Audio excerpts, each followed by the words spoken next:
Shakti Samaprabha Nirvignam Kuru Me Deva Sarvakaryeshu Sarvada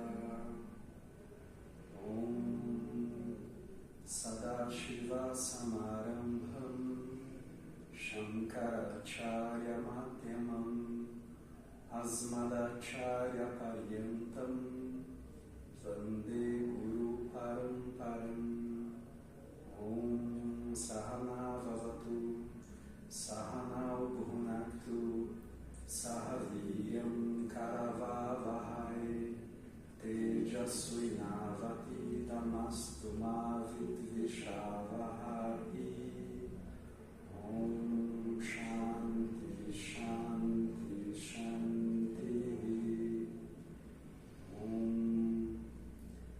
Yogena Chittasya Padena Vacham Malam Sharirasya Chavaijakena Yopakarotam Pravaram Muninam Patanjalim Pranjaliranatosmi Abahu Purushakaram Shankachakrasidharinam Sahasrara Shirasam Shvetam Pranamami Patanjalim Hari Om.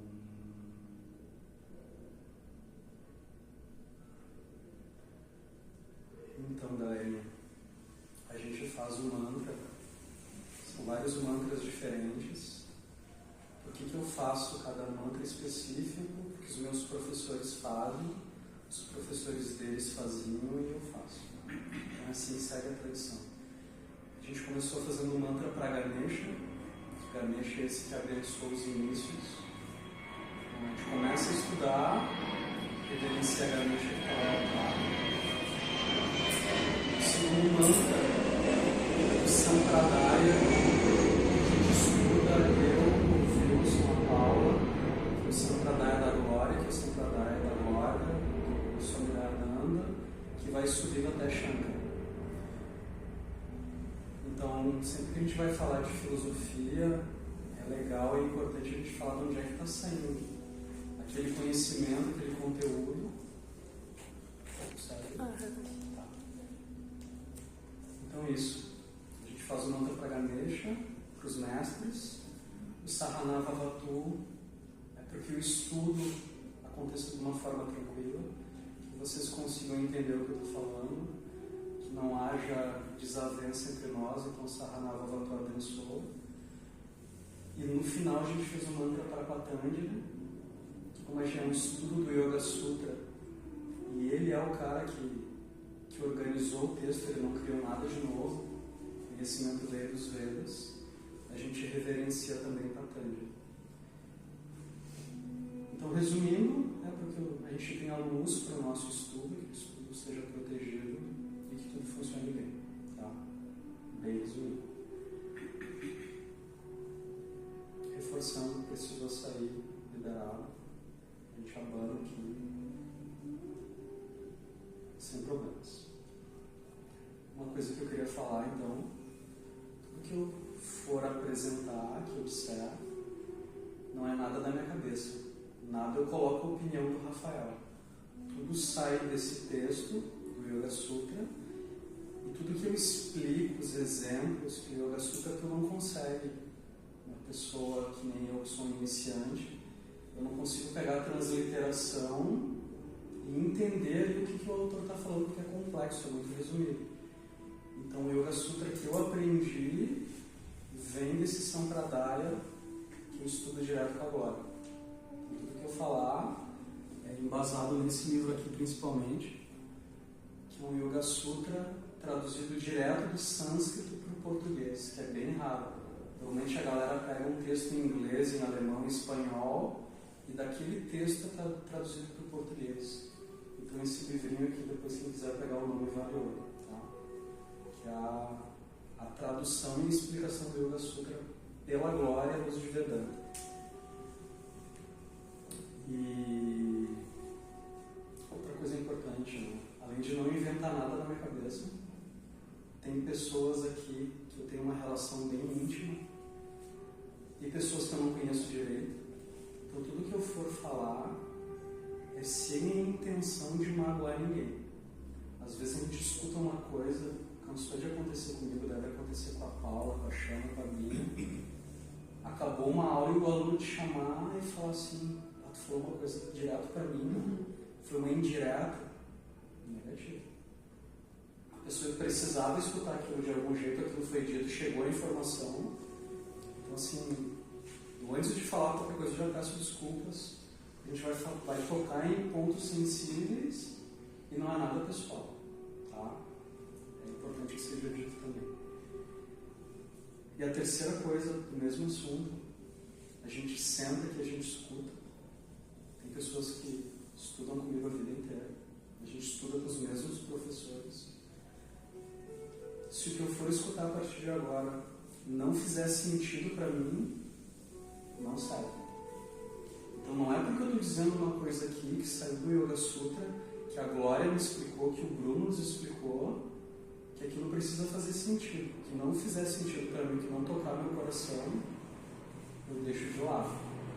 Porque às vezes a minha realidade é uma, e que o professor está falando é outra coisa, e aquilo não casa.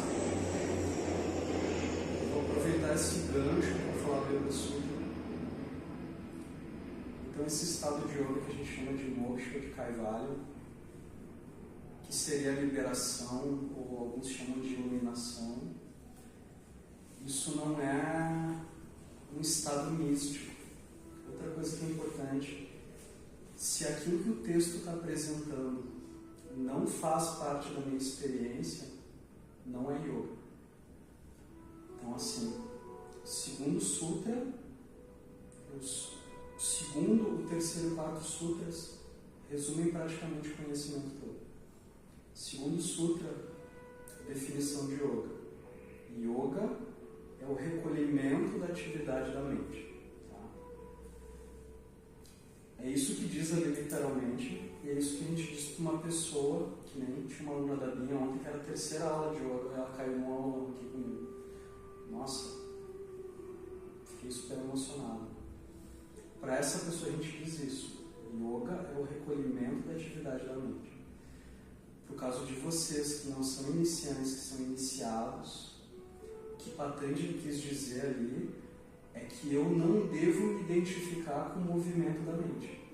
Eu não posso me identificar com o fluxo dos pensamentos. Sempre que eu consigo dar um passo para trás e observar minha mente funcionando, o pensamento que surge, a emoção que surge, eu tenho uma clareza e eu me estabeleço nesse que percebe. Aí vem o terceiro sutra, que Patanjali diz assim: quando eu não estou identificado com esse fluxo do pensamento, eu me estabeleço naquele que vê, naquele que percebe, que é aquele eu com letra maiúscula. Aí no quarto sutra, aí ele diz o que acontece quando isso não acontece, né? Quando eu estou identificado com meus pensamentos, sofrência, dúvida, conflito, apego, tristeza, eu oscilo, né? Aquilo que eu gosto muito eu quero ter perto, eu me agarro, aquilo que eu tenho repulsa eu quero ver longe, se o que eu quero ver longe está perto eu sofro, e se o que eu gosto está longe eu sofro também. Então assim, esse estado de não estar identificado com o fluxo dos pensamentos, todo mundo aqui na sala já viveu. A Bia um dia está lá deitada no sofá dela, tapadinha de cobertor com a luz, deitada nos pés, lendo um livrinho e tomando chimarrão no meio da tarde. Em vários momentos, assim como se o tempo parasse, ela assim, para ela, nada mais precisa mudar, está tudo perfeito. Só que o problema é que eu não consigo segurar aquilo passa. Tá o Wilson e a Paulinha lá no sofá da sala, lareira ligada, tomando vinhozinho, com uma pizza no forno. Sábado de noite, nada precisa mudar. Tá tudo certo. Eu sentado na minha prancha, lá no Ferrugem Sul, que eu tô acostumado a fazer, esperando o sol nascer, o sol sai de dentro d'água, uma bola laranja, um silêncio, só o barulho do mar, nada precisa mudar. Então, esses momentos a gente já teve. O estado esse de moksha, de kaivalya, um relâmpago a gente já viu, só que a gente não consegue segurar. Aí tá o Wilson e a Paula lá, queima a pizza que estava no forno, eu me identifico com o fluxo da mente, sofrência, xingamento, estresse, a culpa é tua, que não estava cuidando, mas eu estava no filme. Tá lá a Fabiana com a luz, lendo, tomando o chimarrão dela, ligo, furou um cano no Uno, inundou tudo. Eu tô lá na ferrugem, entrou um vento norte, estragou o mar, então a gente oscila. Tá aquele estado perfeito, tá a Mi lá brincando com o Joca, na redenção, no solzinho, tudo perfeito, e o Joca leva uma bolada no queixo e começa a chorar. Então oscila. Quando eu não estou identificado com o fluxo dos pensamentos, yoga, tudo certo, onde eu quero estar, comecei a me identificar com o pensamento, com a emoção, o estado de yoga vai embora. Então tem uma Upanishad que diz, quando a gente chega no estado de yoga, que tem se não me engano, na religião católica também, orar e vigiar, tu tem que estar prestando atenção porque aquilo vem e vai. Então, eu tenho estado de yoga, me sinto bem, completo, pleno, livre, dá uma zica, a mente começa a funcionar muito, eu me identifico com aquilo que apareceu, vai tudo embora. Tá? Se não faz parte da minha experiência, mesmo que seja nesse relâmpago, não é yoga. Ninguém está procurando uma experiência mística, ver gnomos, ver cores diferentes, vou pro astral. Não é o que está escrito nesse texto. Tá? Não concordo com o que o Rafael está falando. Não faz parte da minha experiência. Não serve. Tá? Estou acelerando o máximo que consigo. Então, quando a gente nasce, agora a gente vai explicar por que surgem certos caminhos dentro da mente. Quando a gente nasce e ao longo da vida, a gente vai ganhando vários rótulos. Vão surgindo vários eus com E minúsculo. Tá? Então a gente nasce, ganha lá o nome Rafael. Hoje está complexa essa coisa de sexo, mas no meu tempo era sexo masculino. Aí tu já escolhe o time lá que o bebezinho vai torcer, se vai ser gremista, se vai ser colorado. Aí aquela criança nasce numa etnia, tu é preto, branco, amarelo, verde, azul. Aí tu é gaúcho, tu é carioca, tu é paulista. E esses rótulos vão aumentando, né? Eu sou descendência alemã, porque eu sou de descendência tal, a religião, eu sou judeu, eu sou católico, eu sou de afro, blá blá blá blá blá. E a gente vai acumulando esses rótulos. E nesse momento do nascimento, isso eu estava falando com o Wilson mais cedo, surge um pedacinho da mente que é chamado de ahankara. Que eu acho que está errado a gente falar ego, é um senso de identidade. Então a Fabiana, o Rafael, o André e o Wilson, na verdade, são um pensamento dentro da mente. Com tudo, com a minha característica física, o Rafael não tem cabelo, é barbudo, é assim, assado. Com a minha característica mental, o Rafael é impaciente, é nervoso, é calmo, é inteligente, está mais afastado da inteligência. Tudo isso me caracteriza, eu formo esse ahankara, né? Que eles chamam de ego, mas é um senso de identidade, e com esse senso de identidade eu me relaciono com os outros e com a vida. Só que quando eu paro para estudar e vou dividindo essa mente, que na tradição védica a gente fala só de mente, né? Aqui dentro tem pensamento e emoção. Na verdade a mente é toda dividida. E esse ahankara, que é o Rafael, é um pensamento dentro da mente. Então se o Rafael é um pensamento dentro da mente, não pode ser eu. Porque a mente muda, a mente oscila. Então tem que ter alguma coisa acima desse meu senso de identidade. E aí em vários momentos desse que eu falei antes, a Fabiana lendo lá com a luz nos pés, o Wilson com a Paula, o meu dentro do mar, da Mi brincando com o Joca, eu percebo uma sensação de felicidade e plenitude, só que ela não fica. Aí o que eu quero? Eu quero ser feliz forma estável. Eu quero que aquela paz ali, eu não quero que chegue numa certa idade e eu saia desse corpo. Como assim morrer, né? Eu não quero acabar, eu quero ser eterno. Eu não quero ser limitado. Aí achando que é ir para a Índia, mas eu já fui para a Índia, já tirei férias, já fiz lá o caminho de Compostela, agora não tem grana. Então a vida me limita, eu tenho que trabalhar, eu tenho que ganhar grana, eu queria estar num lugar que eu não posso, mas não quero ser ilimitado. Então a gente começa nessa jornada que a gente chama de vida a fazer muitas ações tentando preencher esse buraco que eu não sei muito bem o que é, o que está me faltando. Aí, de acordo com Patanjali, na explicação da glória, como eu não sei direito quem eu sou, essa ignorância me leva a um desejo de ser completo. Eu não me sinto completo, eu não me sinto em paz, por mais que eu tenha tudo. Isso a gente já falou em outros momentos. A gente tem que parar e olhar se esse plano de felicidade que a sociedade me impõe é o que de verdade eu quero. Se eu quero ser pai, se eu quero ser mãe, se eu quero ter minha casa própria, se eu quero morar de aluguel, várias coisas. Se eu quero casar, se eu não quero casar, e se eu quero casar, eu tenho que morar na mesma casa da pessoa, se eu não quero morar na mesma casa. É o que eu quero de verdade, então assim, eu tenho que parar e refletir sobre isso. Tá, eu tenho tudo que eu acredito que seja o suficiente, e mesmo assim existe uma carência, uma sensação de limitação, uma coisa que eu corro e não consigo agarrar. Essa sensação de limitação, que é o desejo de ser feliz de forma ilimitada, de ser completo, se transforma em vários desejos, de acordo com a glória. Então essa ignorância que eu tenho a respeito de mim mesmo se transforma em vários desejos. Quando eu tiver a minha casa, eu vou ser feliz. Aí depois que eu tenho a casa, eu preciso daquela TV de 80 polegadas, aí eu vou ser feliz. Aí eu tenho a TV, eu tenho sofá, agora eu preciso de uma namorada para sentar aqui e ver, né, essa TV comigo nessa casa maravilhosa. Então esse desejo de ser feliz que me levou ao primeiro desejo de comprar casa se transforma em 1000 desejos.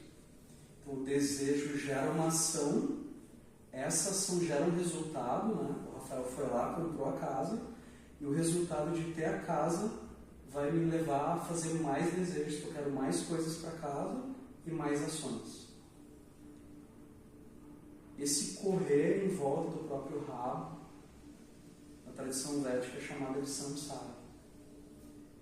A tradição védica acredita que a gente tem várias vidas, então eu estou sempre correndo atrás disso, só que eu estou buscando a felicidade, essa plenitude, essa paz. Na verdade, é aquele cara que perdeu a caneta e que a caneta está na orelha, que eu perdi meu óculos, cadê meu óculos? Eu estou com o óculos aqui na cabeça. Já está comigo, mas eu não reconheço. Então, assim, eu tenho um desejo de ser completo, de ser feliz, de ser pleno, de forma constante. Eu não me sinto assim, então eu acho que eu tenho que ser alguém diferente para estar bem. E desse desejo de ser uma pessoa diferente, de ter mais coisas, eu faço ação, essa ação me leva a mais desejos e mais ações e mais resultados. E é aquilo que a gente chama de corrida dos ratos, que não tem fim. A gente tem mais grana, a gente quer mais grana, a gente tem pessoas, amigos, namorada, esposa, filhos, a gente quer mais pessoas. E isso no macro cria o samsara, que é esse nascimento e morte enquanto eu tiver essa ignorância.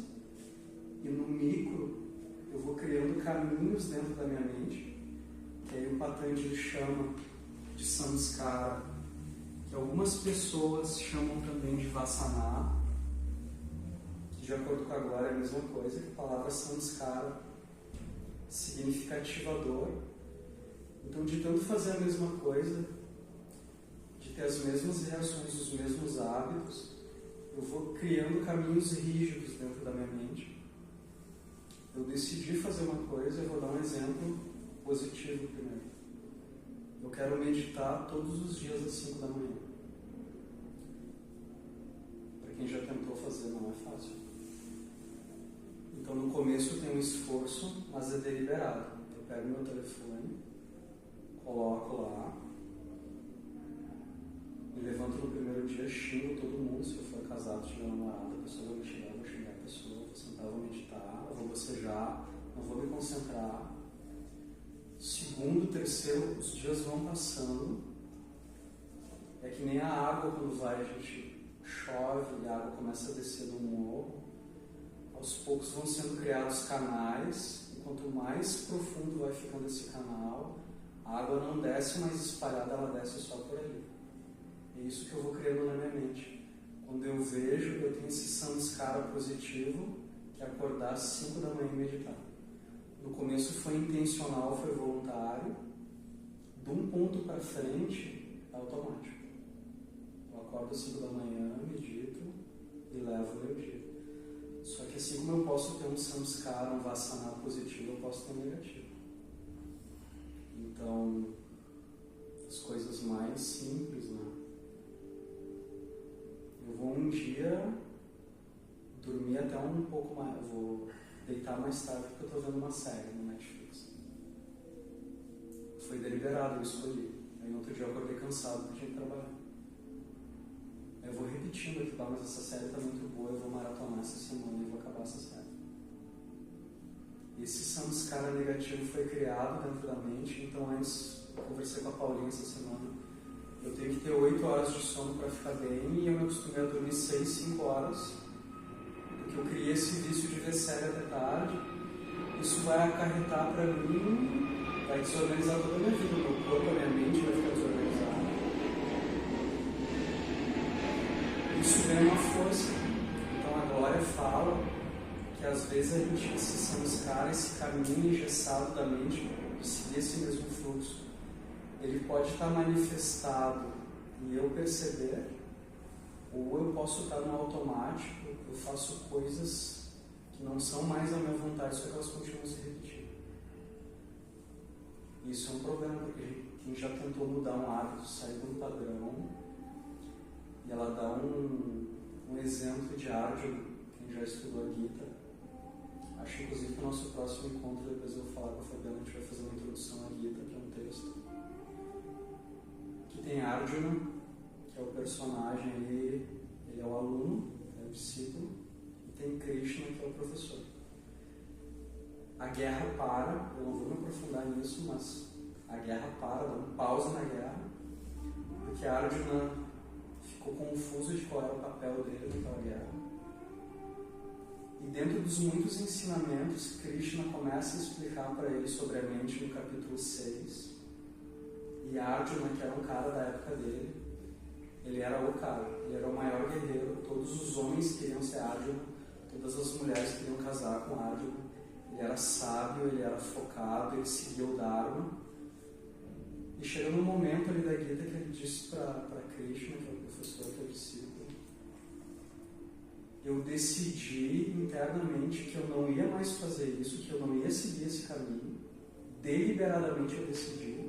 Chegou na hora, eu fiz o que eu disse que não ia fazer. Eu cheguei em casa, a Paula chegou cansada do trabalho, decidida, eu não vou brigar com o Wilson. Vai dar tudo certo, a gente vai conversar, o cansaço vai ficar para trás. Chegou em casa, ela viu o chinelo no lugar errado lá. Não é possível. E aí a Arjuna diz assim, qual é a força? O que existe? Como dissesse, como se fosse algo sobrenatural, que me faz agir de uma forma que eu decidi que eu não ia agir. E aí Krishna ali no texto dá uma risada e diz para a Arjuna que não existe nada sobrenatural. O que existe, que foi o pavio, né, que acendeu esse fogo, era um desejo. Esse desejo se tornou ação. Isso foi criado um padrão na tua mente e te faz fazer coisas que não são deliberadas, que agora tu vai fazendo. Então é a força do karma, que ele diz que karma quer dizer ação, que te leva a fazer uma coisa que tu decidiu não fazer.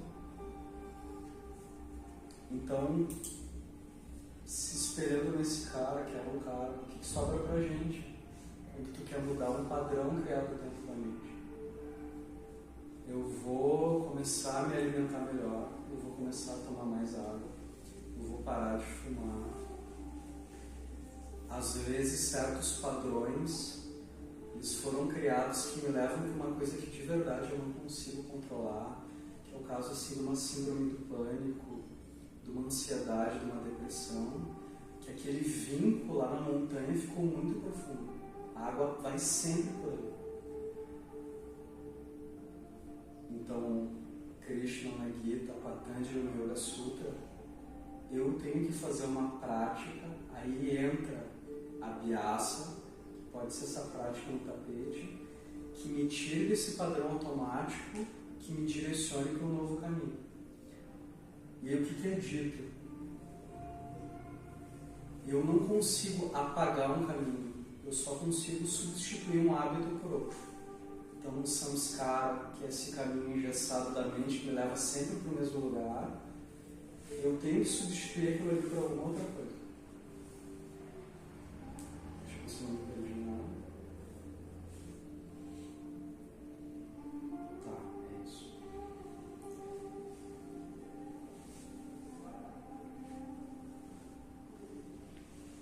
Então, Patanjali fala que existem dois caminhos que eu posso escolher.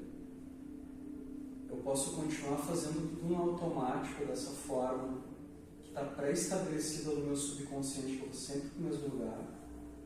E o que ele diz? Que eu agindo sempre da mesma forma e fazendo sempre as mesmas coisas, eu não cresço como pessoa. Eu não aprendo com aquela experiência ali, porque eu já sei. Vai sempre me levar para o mesmo lugar. Então eu posso continuar assim, acordo, escovo os dentes, que nem um zumbi. Aí tomo um café, entro no carro e vou trabalhar, volto pro carro, venho pro yoga, saio do yoga, chego em casa, vejo um filme. E aquilo parece assim um loop infinito, que não acaba nunca. Quem nunca, né? Não estou satisfeito com a vida que eu tenho, com a minha saúde, com o meu corpo, com o estado que está o meu estresse. Só que eu quero uma mudança, eu estou plantando sempre uma macieira e quero colher um abacate, não vai rolar. Eu preciso sair disso. Aí o que Patanjali fala? Tudo começa então com a prática, ele apresenta lá os 8 anos, que eu falei com o Wilson mais cedo, yamas, niyamas, asana, pranayama, tudo que vai até lá o samadhi.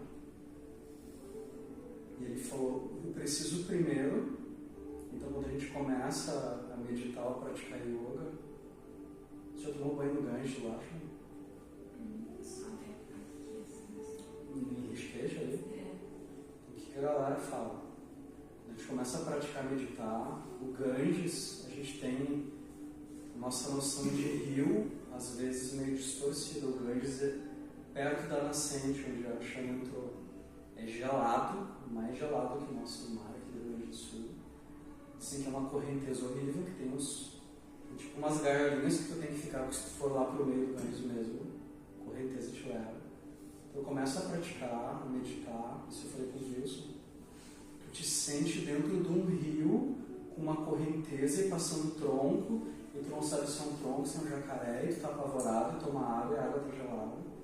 Essa é a sensação de que eu começo a meditar. Eu vou me aprofundando na prática, a correnteza vai diminuindo. Então eu estou dentro da água ainda, mas eu já tenho um certo controle, eu estou um pouco mais calmo, e começa a fazer efeito, diferença quando eu saio de dentro do rio. É muito diferente eu ver o que está acontecendo de fora.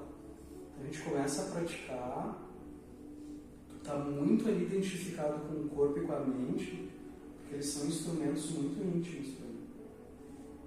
Então o corpo dói, eu vou ali para aquela dor, o joelho não para de incomodar. Quando é que eu vou sair dessa postura? Estou cansado. Eu dou um passo para trás, e isso eu anotei também. A gente deixando de lado um pouco dessa parte mais estética das posturas. Isso eu falei hoje durante a prática, eu acho que eu falei ontem, não lembro. Eu tenho que observar, por exemplo, eu estou em 4 apoios. O que começa a surgir? Qual é o gatilho que começa a ser pressionado? Começa a me dar raiva porque eu estou ficando cansado, porque meu braço está doendo. Eu começo a me sentir fraco, eu faço uma invertida. Como é que eu me sinto quando eu estou de cabeça para baixo? Eu tenho que lidar com o medo, com a falta de controle que talvez eu caia. Então eu praticando asana, eu dou um passo para trás, nessa percepção, e vejo o que começa a borbulhar dentro da minha mente quando eu estou numa postura. medo, raiva, insegurança. Aí o André está praticando aqui do meu lado, e daqui a pouco ele preocupado assim, tá, mas eu estou aqui fazendo postura, será que tem alguém me olhando? Tem um monte de professor na sala, eu tenho umas limitações, tantas coisas eu faço bem, e em outras coisas eu já não vou tão bem, certo? Então assim, eu estou preocupado com o que os outros estão pensando de mim, é isso que está espelhado quando tu está em cima do tapete, está preocupado. O que as pessoas pensam de ti vai de verdade mudar a tua vida? Aí você começa a te analisar.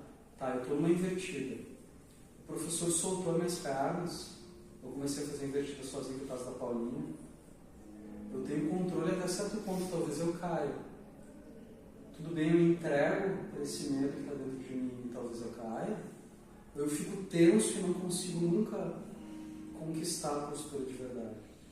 Então, tudo que a gente faz em cima do tapete, eu estou numa torção, eu começo a ver que a respiração fica difícil, começa a me faltar o ar, vou ter que sair dessa postura, uma mini síndrome de pânico. Então, eu começo a me analisar nessa prática e começo a perceber gatilhos que eu vou ter na minha vida real. Eu passo por uma situação que me traz insegurança e eu me sinto assim. Eu passo por uma situação que eu fico preocupado com o que os outros vão pensar, me olhando e achar de mim, eu me sinto assado. Eu vou começando a perceber esses padrões, e só quando eu perceber o padrão que eu consigo mudar e fazer alguma coisa a respeito. Enquanto for um samskara inconsciente, é como a Glória fala, fica aquele ponto cego dentro da mente, e eu continuo fazendo aquilo mesmo, não desejando, não sendo deliberado, aquilo vai lá e acontece. Então, a gente usar essa prática do tapete depois de um tempo que eu não estou, a correnteza do rio já ficou mais tranquilo. Eu consegui dar um passo para fora e sair do rio, eu enxergo o corpo. Aqui eu estou sentindo uma dificuldade, sempre que tem um asana de força eu sofro. Sempre que tem flexibilidade, flexão do tronco à frente, ou movimento do tronco para trás, eu me sinto mal e da falta de ar, eu fico angustiado. Eu respiro e começo a lidar com aquilo. Quando aquilo for se repetir na minha rotina, quando eu ficar com medo, com insegurança, preocupado com a opinião lá do outro, eu não, eu já senti isso antes e agora eu consigo lidar com isso. Na prática do tapete, eu consegui enxergar o padrão e às vezes eu consigo mudar alguma coisa, sair desse caminho.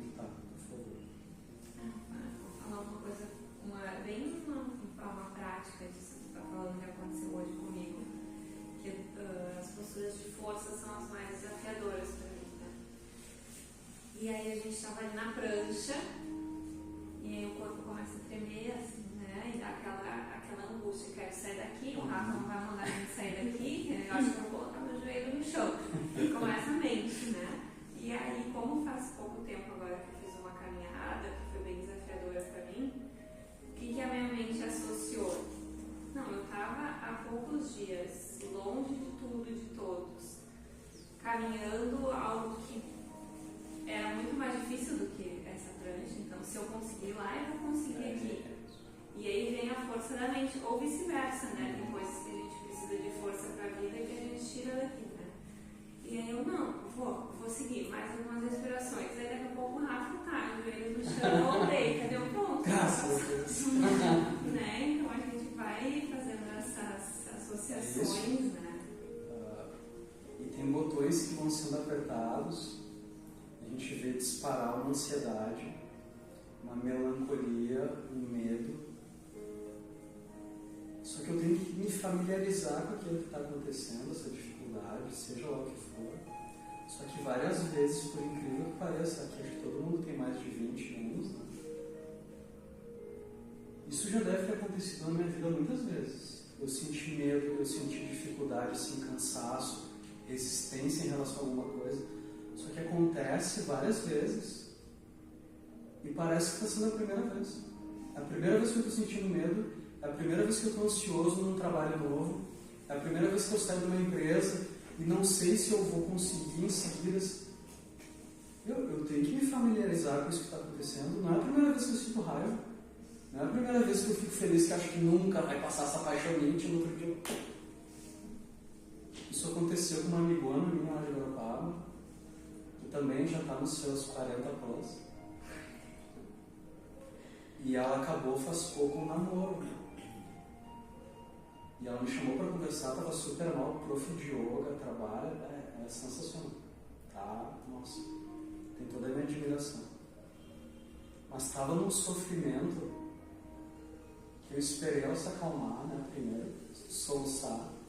O mundo vai acabar porque eu não vou viver sem ele, sabe? Começou aquele dramalhão. Yoga Sutra. Estou identificada com o movimento da mente, sofrência. Eu quase que eu falei o nome dela. Fulaninha de tal. Quantos namorados tu já teve? Quantos relacionamentos até agora? É a primeira vez que tu está se sentindo assim? Durou para sempre? Não. Vai passar. Te familiariza com isso que está acontecendo. Não é assim o fim do mundo. O mundo acabou? Não acabou. É ruim, é triste, tudo certo. Te permite sentir. Coisas que a Gabi faz lá, né? Reensina as pessoas a sentir. Te permite sentir. Acolhe aquela tristeza, aquele sofrimento. Mas assim, já aconteceu antes e vai passar. Assim como aquela paixonite do começo, que era borboletas no estômago. Não, agora é essa pessoa, nossa, agora vai passar também. Pode se transformar num amor maduro, em uma relação bonita. Quantos anos podemos dizer? 36 juntos. 36 juntos. Pode se transformar numa coisa linda e inspiradora. E pode vir no momento acabar. Né? Às vezes amadurece. Imagina em 36 anos quanto que os dois mudaram. E quantas adaptações vão sendo feitas durante essa mudança. Então assim, nossa, tem toda a minha admiração. E se por acaso acabar, não é o fim do mundo. Então isso está escrito lá na Gita, uma das definições de Krishna de Yoga. Yoga, Samatvam Yoga Uchyate. Yoga é aquele estado equânime. Alagou minha casa, tem água até o teto. Não queria que acontecesse, né? Eu queria umas coisinhas sequinhas, bonitinhas, cheirosas. Não vou me desesperar. Alagou minha casa. Encontrei o amor da minha vida. Vão ter desafios, vai mudar. Essa fase de borboletas no estômago vai passar. Porque passa. Então eu tento me manter equânime, não reagir tanto. Uma coisa que eu achei incrível, eu até anotei aqui, tudo que a gente decidir fazer, seja um desejo transformado em ação, isso tem que surgir de um lugar de paz e de tranquilidade. Não de um lugar reativo e de compulsão. Quantas decisões e ações a gente repete desse lugar reativo de compulsão, que depois a gente se arrepende, que as coisas não aconteceram, voltamos, plantei uma macieira e quero colher abacate. Então as minhas decisões, as minhas ações têm que surgir de um lugar de paz e de calma. Vai dar sempre? Não vai dar sempre. Então coisas, eu sou a pessoa que mais uso.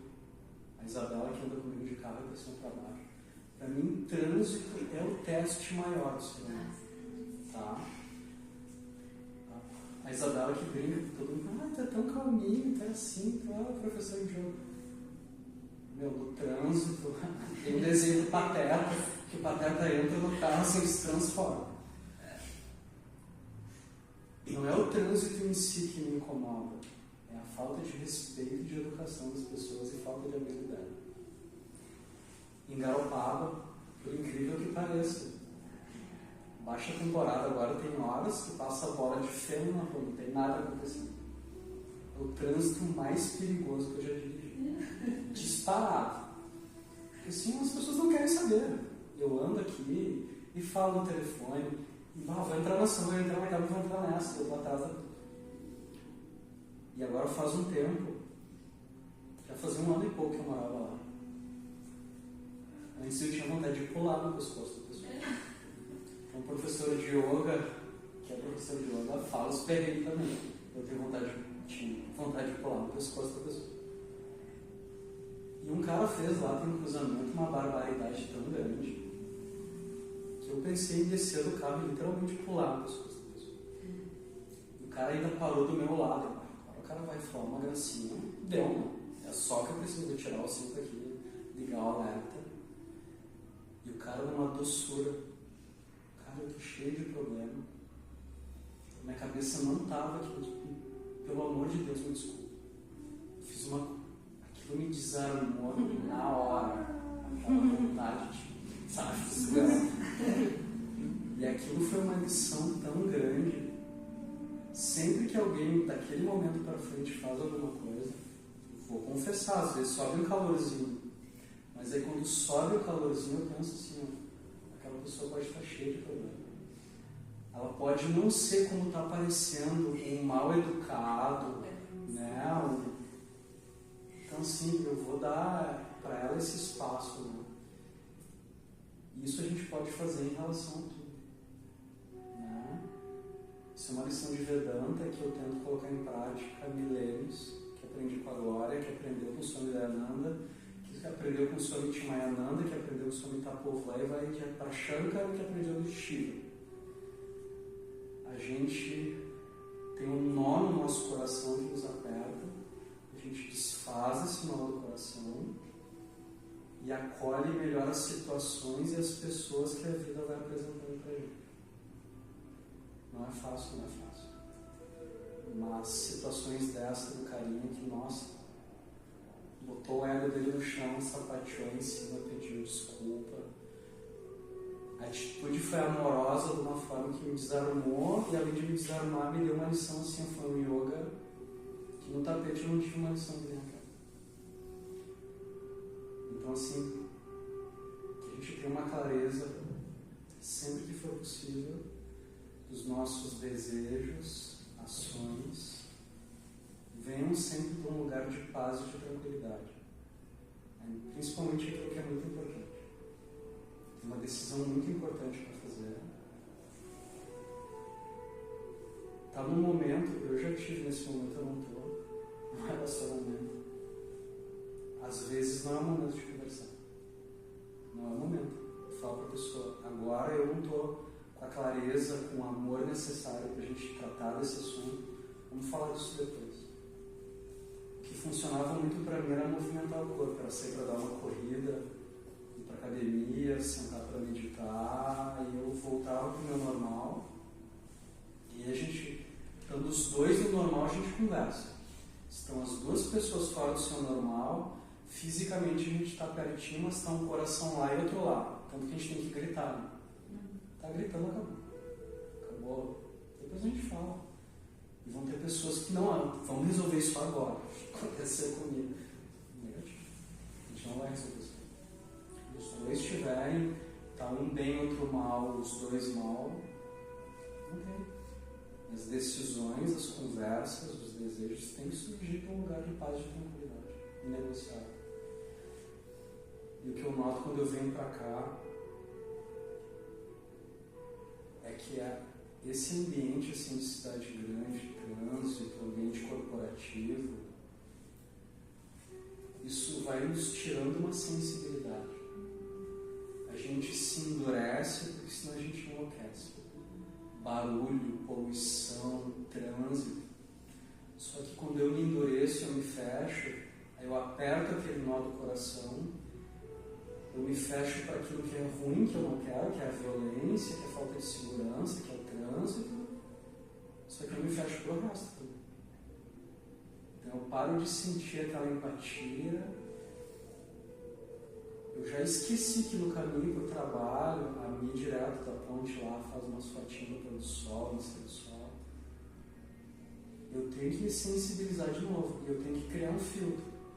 Certas coisas eu vou deixar de fora, que é a parte da violência, do trânsito, do barulho da poluição. Nossa, quantos parques em Porto Alegre, árvores, o céu. Eu tenho uma família perto de mim, eu tenho que me sensibilizar de novo. E mais uma vez, a gente solta esse nó do coração. A gente aprende a criar limites. certas coisas vão ter acesso a mim e certas coisas não vão ter. Tá? Isso é importante que aconteça. A parte, eu tinha assim, milênios para falar dessa parte de Yoga Sutra. E agora um resuminho bem pequeno dessa parte de neurociência e neuroplasticidade. Então assim, o Gilson que adora, o André acho que gosta também. O nosso cérebro vai mudando ao longo da vida até chegar à fase adulta. Tá? O cérebro como órgão, né? Assim como o coração, os rins, os pulmões. E a ciência acreditava até 20, 30 anos atrás que a não ser que acontecesse um acidente, meu cérebro ia ser o mesmo até o falecer. A estrutura não ia mudar, a ligação entre neurônios não ia mudar, assim como tem aqueles caminhos por onde desce a água no Yoga Sutra, tem uns caminhos fisiológicos no cérebro, que são os caminhos neuronais que eles chamam. Aquilo era acreditado que era fixo. Então a pessoa tem lá uma coisa, uma depressão dessas,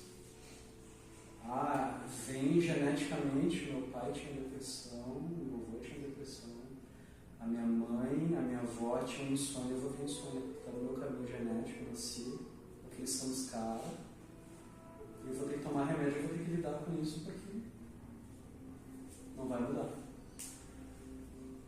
E eles começaram a fazer dessa parte que eu me informo, que eu sei, que é o que eu gosto, que é meditação e yoga, esses exames de imagem, ressonância eletromagnética, eletroencefalograma, pegaram meditadores experientes. Nessas primeiras vezes foram monges do budismo tibetano. E o mais incrível aconteceu que tanto a atividade cerebral mudou, como a organização interna do cérebro mudou também. Que era um negócio que antes era impossível. A mudança foi tão grande que partes do cérebro mudaram de formato, córtex frontal, aumentou a espessura, aumentou o número de neurônios em vários lugares. Essas ligações entre os neurônios que eram fixas mudaram, tudo comprovado.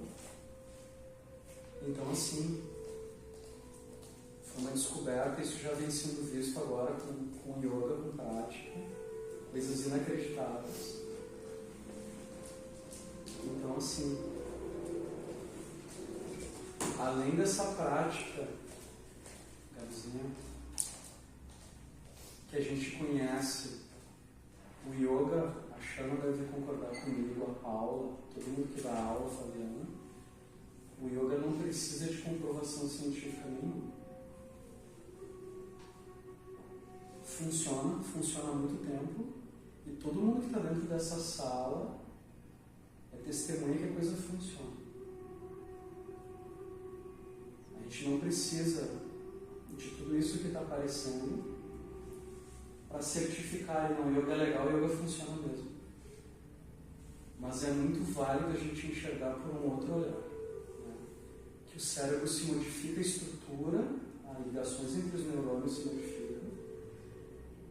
Então assim, através da prática, do yoga, da meditação, de mantras, deliberadamente eu mudo as funções, em alguns casos, a estrutura do meu cérebro. Coisas, doenças, não estou falando tudo, não estou falando de milagre, tá?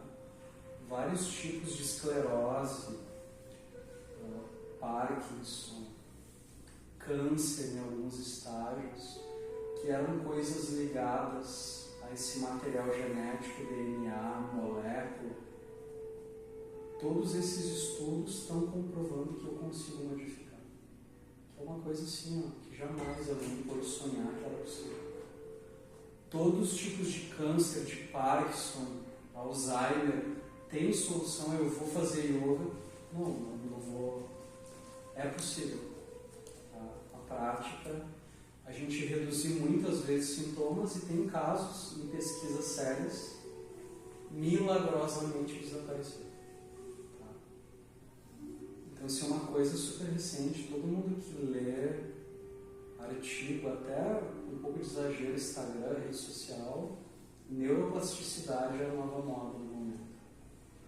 E é um assunto sério. Se o cara não desvirtuou aquilo para um lado, de eu vou imaginar uma casa, lugar ocupado, e a casa vai ser. Não é assim que funciona. Tá?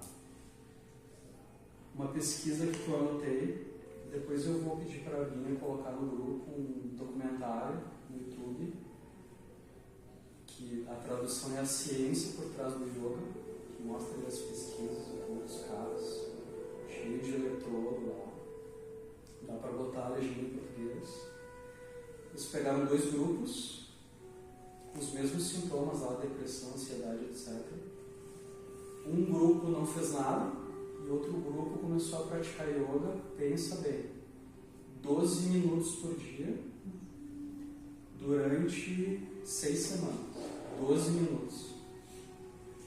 Teve uma melhora desse grupo do yoga de 33%. Imagina se essa pessoa tivesse praticado 1 hora de yoga no dia. Em patologias ali, coisas bem avançadas de ansiedade e depressão. Então não é nenhuma mágica. A prática tem esse respaldo agora da ciência, de estudo, de pesquisa, que funciona. A gente tinha uma dúvida de que funcionava, não duvidava. A prática se prova por si mesma. A Glória fala isso.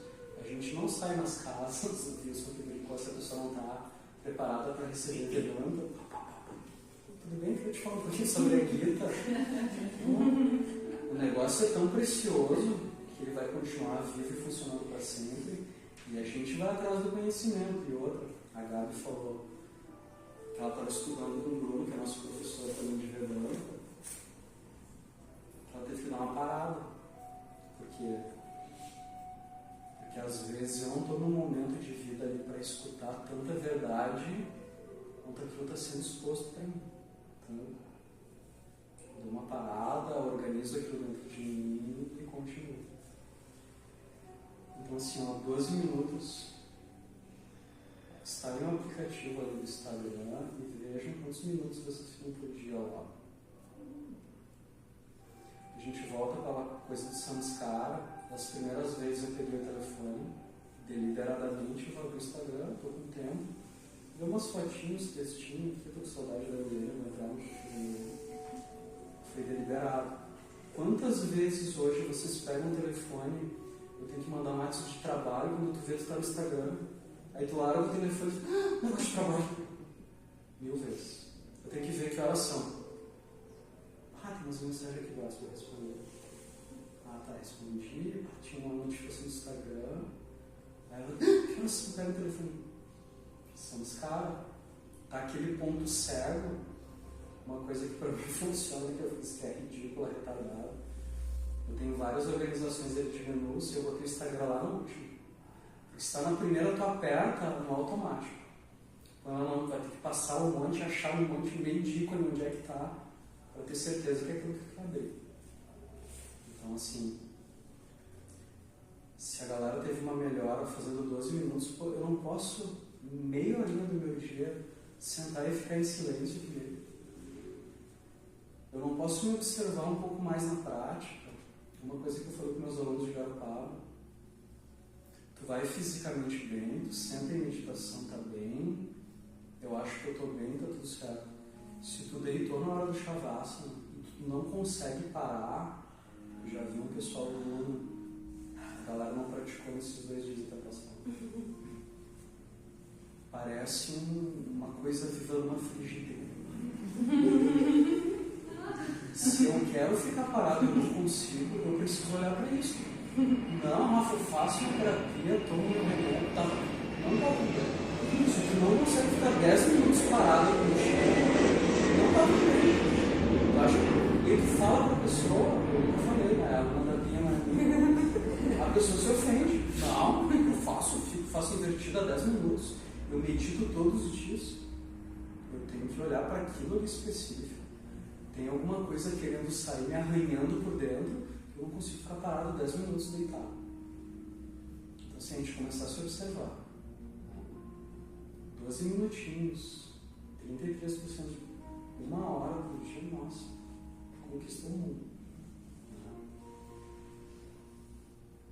Então, primeiro eu posso te dar um monte de coisa para falar também, mas o principal é isso. Volto para aquela coisa das posturas que a Shana reforçou. Sempre que apareceu uma situação de estresse na minha vida, de medo, de insegurança, de dúvida, de vergonha, eu volto lá para a prática do tapete. Eu caminhei da França, saí lá da França de Compostela e fui até a Espanha, atravessei Portugal e cheguei lá na igreja. Se eu caminhei isso, eu posso fazer qualquer coisa. Se eu entrei num mar de 3 metros, a Silveira cuspindo fogo, eu vou ficar nervoso, inseguro, falando com uma guria que eu estou conhecendo, por favor, mano. Se eu não morrer afogado num mar desse, preciso tirar essa situação de letra. Eu tenho que sentar aqui com uma galera que eu gosto e respeito e ficar à vontade para falar com vocês. Começar a fazer essas comparações da minha vida. Então, todo mundo aqui já passou por poucas e boas. Se empoderar, ficar consciente, eu posso lidar com isso.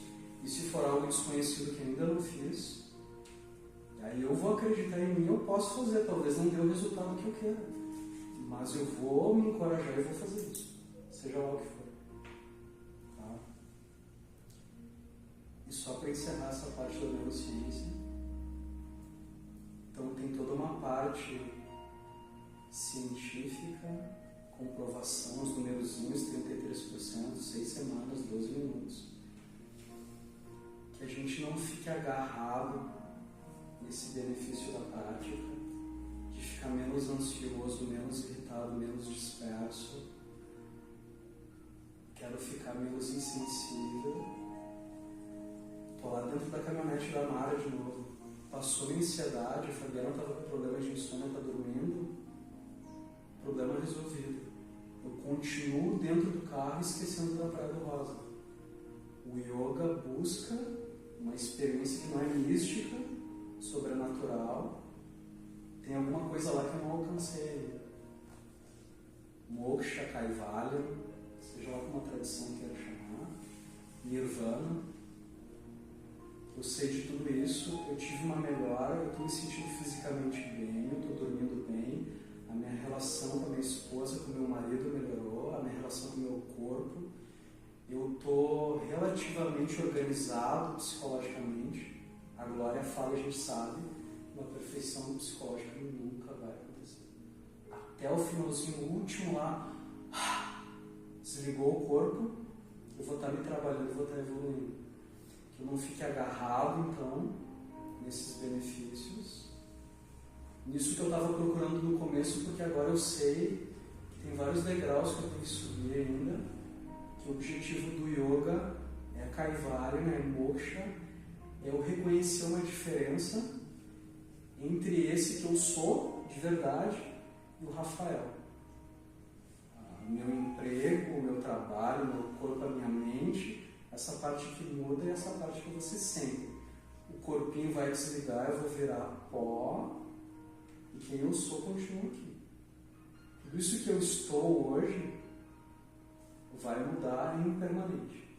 Então chegar ao último degrau é ter essa clareza, que a Paulinha mandou o áudio dela. Hoje eu me estabeleço nessa pessoa, não precisa nem dizer o nome de pessoas, mas é nessa pessoa que eu sou, se quiser. E consigo enxergar toda aquela parte que eu continuo sofrendo ainda de vez em quando, que eu não consigo mudar, e que vou ficar feliz e vou ficar triste, vai ficar bom e vai ficar ruim, isso eu gosto, aquilo eu não gosto, e vai ser até o final vai ser assim, essa parte. Mas lá no fundinho, o Wilson falou, lá no fundo da minha mente, Rafa, tem alguma coisa em paz no fundo do meu coração. Se eu reconhecer a diferença entre o absoluto e o relativo, acabou. Continuo dando aula de yoga, continuo dando minhas aulas, seja lá do que for, continuo trabalhando, continuo escrevendo livro, indo para a academia. Eu sei, agora já me estabeleci em yoga, eu posso viver minha vida mais tranquila.